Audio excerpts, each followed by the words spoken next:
Dans la paracha et les Pécoudés, Moshe a rendu les comptes du Mishkan. Il a reçu l'argent des dons de tout le clan d'Israël pour construire le Mishkan.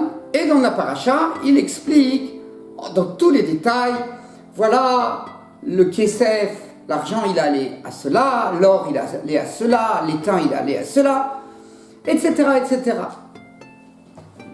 Dans la Gemara Baba Batra,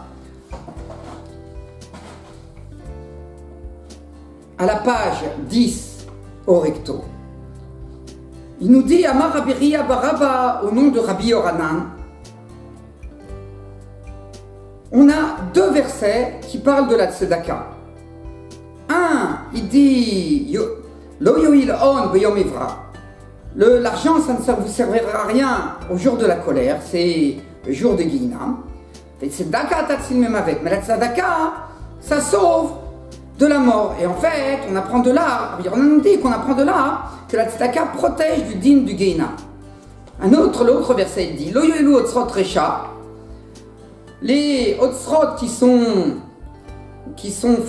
l'argent qui est accumulé de mauvaise manière ne sert à rien. Mais la tzedaka, elle sauve de la mita. Et Rabbi Yoranan nous apprend qu'elle sauve de la tzedaka, protège d'une mauvaise mort, une mort terrible. Mais en fait, ça protège même de la mort et a fortiori, ça protège de toutes les xérotraot. Alors, la Gemara, elle pose, quelle est la tzedaka qui protège de la mort? Quelle est cette tzedaka? Notna veno yodea le minotna. Il la donne, il ne sait pas qui la donne. Notna veno yodea le mimi notla. Et la personne qui la prend, il il ne sait pas qui lui a donné. Alors, en fait, on a deux Amoraïm qui, eux, c'était Marouba et Rabbi Abba. Marouba, lui, il allait des fois donner la tzedaka à un pauvre, mais il se cachait quand il lui donnait, que le pauvre, il ne sache pas qui lui donnait.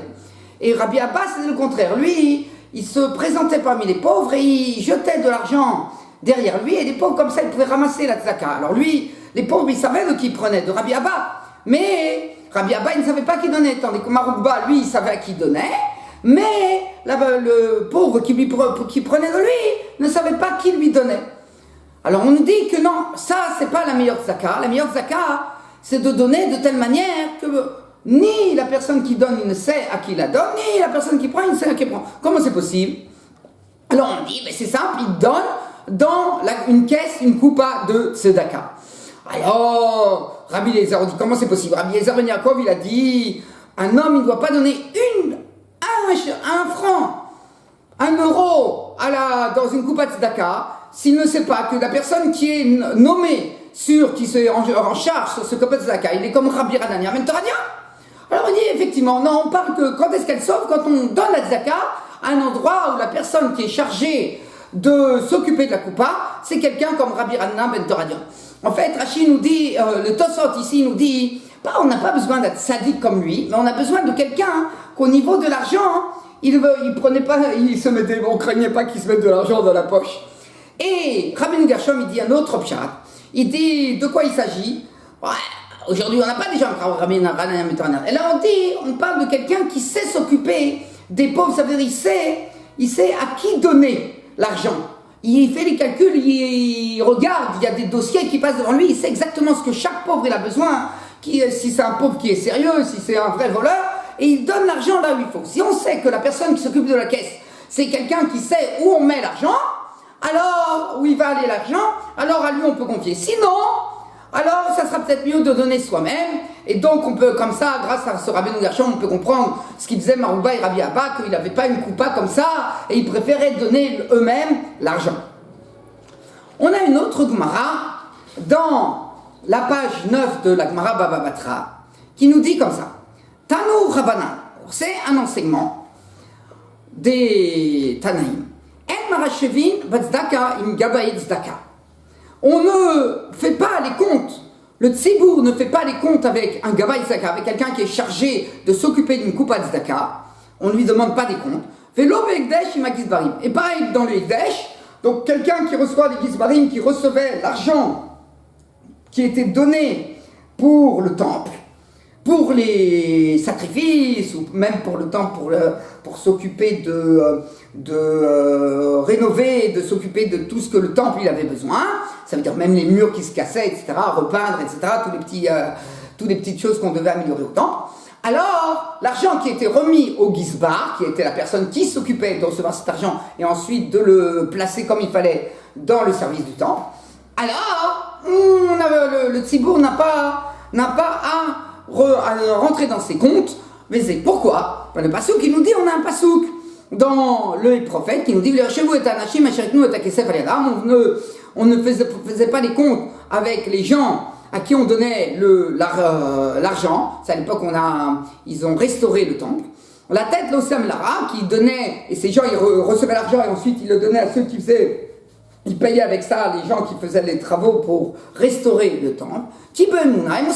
Parce que ce sont des gens némanim, c'est des gens qui font attention, qui ne vont pas se mettre de l'argent dans les poches, donc il n'y a pas de problème. Alors, la Gemara, elle a dit ici que c'est pas une vraie preuve, c'est juste une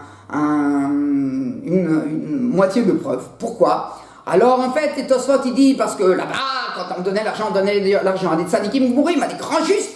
Donc évidemment, on n'avait pas à craindre. Aujourd'hui, on n'a pas des justes de telle manière. Alors peut-être il faudrait faire attention, il faudrait faire les comptes. On dit non.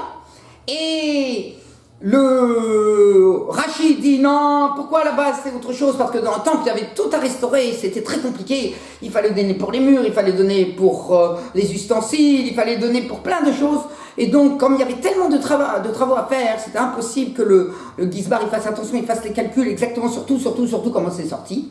Alors il dit, donc dans un cas pareil, on ne fait pas attention. Mais peut-être que dans un cas où c'est plus simple à faire les comptes, ou aujourd'hui par exemple, il y a des ordinateurs et c'est plus facile de faire les comptes, de laisser une trace de tout ce qui se passe. Alors peut-être que oui, on devrait faire les comptes, on devrait regarder en détail qu'est-ce qu'il a fait, la personne qui est chargée à la Coupa de la Zaka.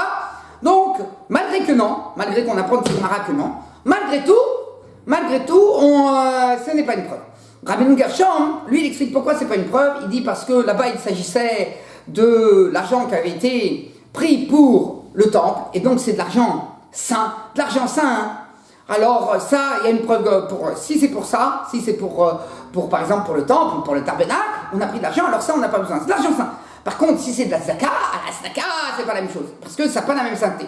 Quelle est la différence? Moi je pense que la différence c'est très simple. L'argent saint, hein, il y a une mara qui nous dit que tout le monde, comme c'est kadosh, si quelqu'un il touche à ça, il a fait une grosse avéra, une grosse faute, et il devra apporter un sacrifice au temple pour enlever sa faute.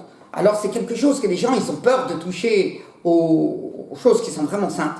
Alors on n'a pas peur que même ce Gizbar, celui qui s'occupait de distribuer cet argent et de le placer comme il fallait dans le service du temple, que lui il s'est mis de l'argent dans la poche, quoi. Il veut apporter un sacrifice, il veut se faire une faute tellement énorme. Par contre, l'argent de la tzaka, hein, c'est moins grave. C'est de l'argent, c'est vrai, il a volé et il va avoir volé les pauvres.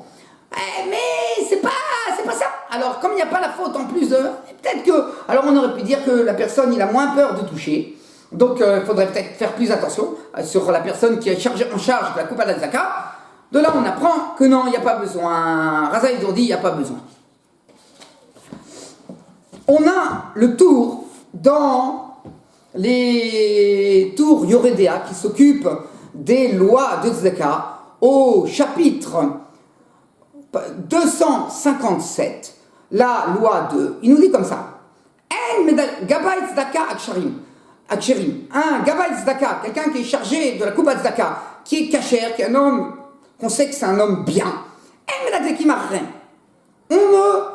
Nous, le Tzibour, qui l'avons mis en charge sur cette Coupa Tzedaka, on n'a pas à faire les comptes, à venir derrière lui et lui dire où t'as mis cet argent, où t'as mis cet argent. On n'a pas. Au Mikol Makom, on dit malgré tout, que des Shiunekim Hashem Israël, pour que lui, ce Gabay Tzedaka, cette personne qui est en charge sur la Coupa Tzedaka, il soit ce qu'on appelle propre par rapport à Hashem et par rapport à Israël.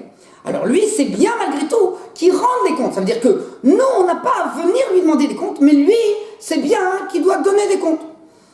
Alors, le Beth Yosef, quand il amène cette Mara, donc il dit ce din du tour, donc il vient de la Gemara dont je vous ai cité précédemment, et il dit cette histoire que Gabbai de lui-même, c'est bien qu'il rende des comptes. Alors on dit, c'est pas shoot. Le Bet Radash, le Baït Radash, lui, il dit, on a ce deuxième din, qu'il rapporte le tour que c'est bien que le Gabbai de Zaka, il rende des comptes de lui-même. C'est cité dans un cas décisionnaire. On n'a pas d'endroit qui parle de ça. Il dit, par contre, il me semble, c'est un avis personnel du bar, qu'on l'apprend de Moshe Rabbeinu, de la paracha, que lui, il y avait Gizbar, il était Gizbar, il a reçu l'argent pour le tabernacle, c'est même mieux, c'est exactement comme ce qui s'est passé à l'époque où ils ont donné de l'argent pour restaurer le temple, et on a vu que dans la Gemara, on n'avait pas besoin de rendre des comptes. Malgré tout, Moshe Rabbeinu, il a rendu les comptes en détail, comme je vous ai dit au début de la paracha. Donc on voit pourquoi il a rendu les comptes, Moshe Rabbeinu. Et dans les dons qu'on a fait pour construire le Mishkan, il dit, ben c'est ça, c'est pour être naki, être propre vis-à-vis d'Akadosh Baruch Hu, vis-à-vis d'Israël. Mais même vis-à-vis d'Akadosh Baruch Hu, c'est compliqué. Et pourquoi il a besoin de rendre les comptes? Akadosh Baruch Hu, il voit tout. J'ai besoin de rendre les comptes. Hein. Que je sois naki, que je me rende propre au niveau d'Israël. D'accord? Mais vis-à-vis d'Akadosh Baruch Hu, c'est tout. Alors il faut peut-être dire que tant que je ne suis pas propre au niveau du clan d'Israël, même si Akadosh Baruch Hu, il sait que moi, je me suis comporté, ma mâche, comme il faut, malgré tout, alors ça ne s'appelle pas être propre vis-à-vis d'Akadosh Baruch Hu. Si je ne suis pas propre vis-à-vis du clan d'Israël, le clan d'Israël va dire que les gens qui sont nommés par Akadosh Baruch Hu, qui s'occupent des choses saintes, alors ils ont maisé, c'est pas vous vis-à-vis d'Akadosh Baruch Hu de laisser un doute, une peur que tu ne fasses pas comme il faut. Donc c'est pour ça que pour être vraiment naki, même par rapport à Akadosh Baruch Hu, il faut être naki par rapport au clan d'Israël. Comme ça on peut expliquer ces marques. Maintenant, le Gaon de Vilna, dans le Shura d'Arour, c'est-à-dire lui, le Gaon de Vilna, il parle directement sur Shura d'Arour, il amène un midrash. Le midrash de la paracha, dans le midrash Rabbah et dans le Tanhuma. Le midrash de la paracha, il nous dit au début sur les Pekouda Mishkan, il nous dit qui c'était Moshe Rabbeinu, il s'appelait Ish Emunot. Il s'appelait Ish Emunah Zemoshe. Ish Emunah Zemoshe. C'est un homme qu'il était la personne Neyman, fidèle à Hachem, il pouvait se fier à lui, Mamash, sans regarder ce qu'il faisait chez Lemar, l'aucun avdi Moshe, Berol Beiti Neymanu. C'est pas comme ça, mon serviteur Moshe, dans toute ma maison, ça veut dire dans toutes les Neshamot qui vont arriver dans le clan d'Israël, dans tous les temps, il n'y a pas plus de Neyman que Moshe Rabbeinu. Ah. Et alors on nous dit, pourquoi on l'appelait comme ça? Parce qu'il a été Gizbar sur la Ménara du Mishkan. Et Boïmat, il aurait pu être tout seul. Et il a amené Itamar avec lui. La Pokan Malpi Moshe, Boyad Itamar. C'est le premier passouk, le premier verset de la paracha que les Pekouda Mishkan, bien qu'ils ont été donnés à Moshe, il a pris avec lui Itamar, parce qu'on ne s'occupe pas de Tzedaka seulement si on est deux. Bon. Et ensuite, le Gras, il dit, après, dans le Midrash, toujours le même Midrash, à la lettre 6, on a comme ça. On dit Mishkan Edut Asher Pakad Al Pi Moshe. Kol Ma Yosim, tout ce qu'il faisait dans le Mishkan, c'était selon Moshe. Ensuite, quand ils ont fini de faire le Mishkan, alors Amar Lahem, il a dit Moshe, Bou Vani Ose Lifnerem Rejbon. Venez et moi, je vais faire devant vous le Rejbon. Voilà, je vais faire devant vous le Rejbon. Il va rendre des comptes. En fait, on a vu que le tour, il a dit que seulement les gens, un Gizbar qui est fidèle, qui est Vézé, il ne rend pas les comptes. Mais quelqu'un qui est pas si propre que ça, malgré qu'il est nommé, on a un petit doute sur on lui demande des comptes. Lui, on a le droit de lui demander des comptes.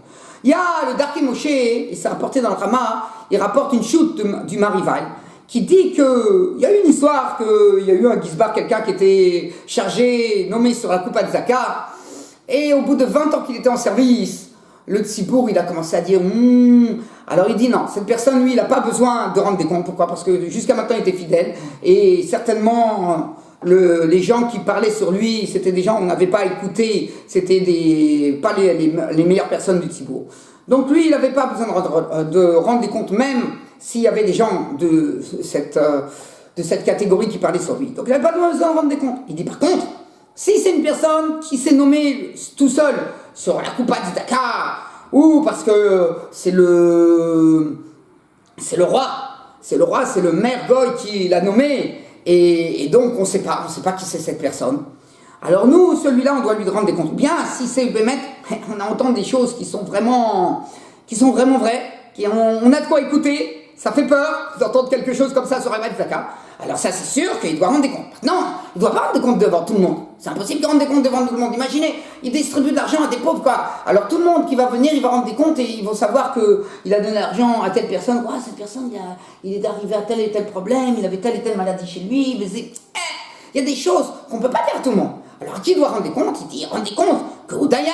Ça veut dire qu'après que le Tzibour, il a amené des preuves, il fallait demander des comptes sur ce Gabay Zaka, sur celui qui était chargé sur la Coupa, parce que on a entendu des choses et ça sent que il y a peut-être quelque chose.